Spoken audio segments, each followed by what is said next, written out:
Ini hanya Allah turunkan untuk umat Nabi Muhammad SAW.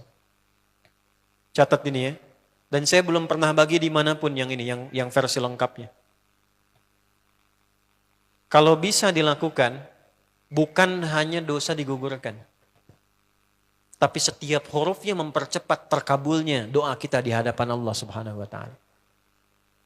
Ya. Ada 2 surah di dalam Al-Quran yang bila 2 surah ini dibacakan, itu setiap hurufnya dihitung bisa berpotensi menggugurkan dosa sekaligus mengabulkan doa-doa yang dimintakan. Sepanjang doa itu baik untuk urusan dunia akhirat kita. Kalau salah satu kurang baik diperbaiki oleh Allah. Misal dunia baik tapi akhirat tidak, maka diperbaiki oleh Allah kepada yang lebih baik. Surat pertama Al-Fatihah, surah kedua Al-Baqarah. Ya. Sebelum doa baca tuh Al-Fatihah sama Al-Baqarah. Tapi Al-Baqarahnya tidak dari ayat yang pertama. Kepanjangan. Cukupkan di ayat 285 sampai ayat 286, 2 ayat terakhir. Hadisnya sahih. Kalau mau dikuatkan biasanya banyak ulama memasukkan ayat 284. Ada yang sudah masuk ke dalam Ka'bah di sini?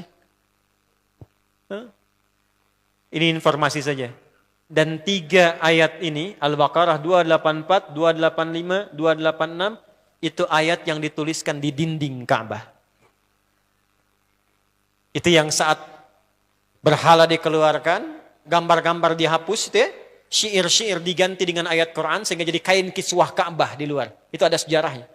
Yang di dalam pun dihiasi dengan hiasan ayat Al-Quran. Di antara yang dituliskan itu Al-Baqarah ayat 284, 285, 286. Intinya di 285 dan 286-nya. Tadi rakaat pertama yang saya bacakan dalam salat Isya. Hadisnya sahih. Itu spesial malaikat Jibril turun kepada Nabi Muhammad SAW mengabarkan kabar gembira siapa yang membiasakan membaca Al-Fatihah. Ya, kemudian 2 ayat terakhir di Al-Baqarah dari amanar rasulu sampai fangsurna 'alal qaumil kafirin, tidaklah dia membacakan itu kecuali setiap hurufnya dijaminkan mengabulkan doa-doa yang dia mohonkan sepanjang benar doanya dan tidak diselimuti maksiat. Ini maaf ya. Ini saya minta maaf dulu nih. Kalaupun Anda benar doanya khusyuk sampai nangis, tapi ada selimut maksiat dalam permohonan doa itu pengabulannya mental lagi. Hadisnya sahih. Thumma dzakara rajula yutilu as-safara ash'atha aghbara yamuddu yadayhi ila as-sama' fayaqulu ya rabb faqala Rasulullah sallallahu alaihi wasallam anna yustajabu lidzalik famat'amuhu haram mashrabuhu haram malbasuhu haram wa ghudhiya biharamin fa anna yustajabu lidzalik. Rawahu Muslim. Nabi mengisahkan seorang lelaki menempuh perjalanan jauh. Awas, menempuh perjalanan panjang untuk ketaatan itu mempercepat doa dikabulkan 2 kali lipat dibanding orang biasa. Makanya kalau ada orang mau ke Mekah umrah, mau haji, titip doa. Ada yang mau beasiswa ke Madinah, ke Mekah, ke Al-Azhar, ke Mesir, titip doa. Saya biasanya kalau mau berangkat umrah, Ustaz titip doa, ayo tulis banyak tuh. Enggak saya baca. Saya simpen aja, ntar dekat Ka'bah, ya Allah engkau maha mengetahui.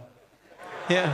Mohon kabulkan semua doa-doa ya dari teman-teman jamaah yang dititipkan dalam kertas yang telah mereka tuliskan itu. Simple Pak, daripada capek kita bacakan satu-satu. Dan alhamdulillah biasanya ya insya Allah terkabul. Insya Allah. Itu perjalanan jauh. Nah orang ini menempuh perjalanan untuk sekedar berdoa. Safar. Ya, safar yang baik. Kemudian yang kedua, yamuddu yadayhi ilas sama, dia mengangkat tangannya ke langit. Ini saya tidak bermaksud mengajarkan ya, cuma menunjukkan prakteknya begini nih. Ada yang bisa bantu saya enggak satu orang maju? Cepat. Yang depan aja, depan. Jazakallah khair. Mohon pegangkan mic sebentar. Ya, terima kasih ya. Lihat sini. Gini. Nah, jazakallah.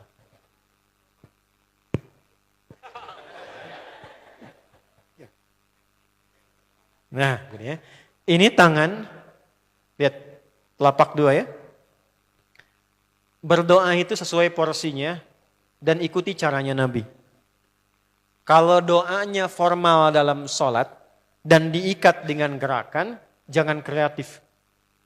Ikuti seperti Nabi yang contohkan. Misal dalam sholat, shollu kama ra'aitumuni usolli. Sholatlah seperti kalian melihat aku sholat. Nanti ada 3 posisi atau sampai 4 posisi dalam sholat yang mempercepat terkabulnya doa.